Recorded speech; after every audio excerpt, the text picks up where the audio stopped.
Hey everyone. Have you ever pulled your energy back from someone or something and then noticed that life feels quieter, but it might also feel heavier?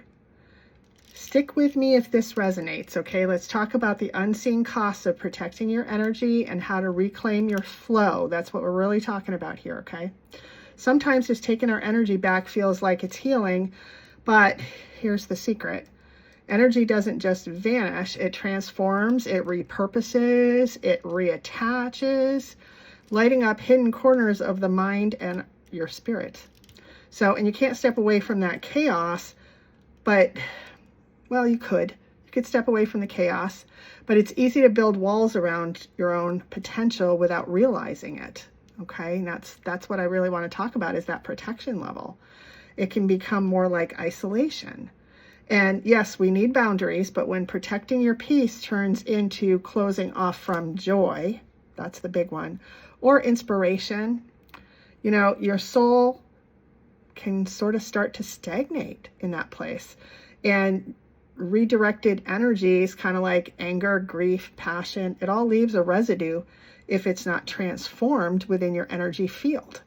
It resurfaces and it can feel like restlessness, creative blocks, fatigue, headaches, aches, pains, muscle tensions, like you're bracing yourself. I mean, that's not healing. That's more repression, really. Not regression. It's more repression. It's like you brace yourself waiting for the next shoe to drop. And avoiding it isn't exactly freedom either, okay? It just builds spiritual debt.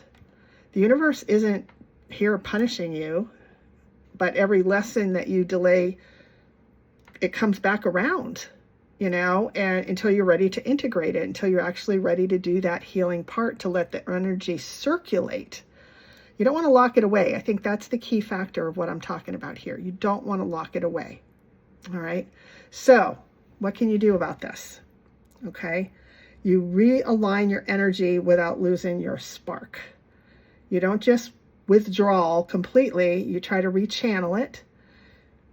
You try to turn that pain into creativity. Get some paper out, bring out some markers, some crayons, start coloring, start scribbling if you have to.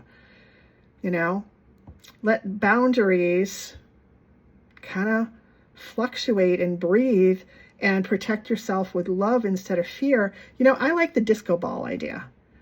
Imagine around your big energy field that there's this huge disco ball outside it, and all that stuff that's trying to reattach or things like that, things that aren't really resonating with you, they can just bounce off all the mirrors. But in between all those little mirrors, you take in the good stuff, see? And that also gives you an opportunity to really radiate your light, regardless of who you're around, okay? So, and complete the circle. Start voicing what you need. Finish what needs closure. Stay present. Be grounded in your energy. Reconnect to the energy that you have kind of pulled back from. Step in. Do it. Stay present.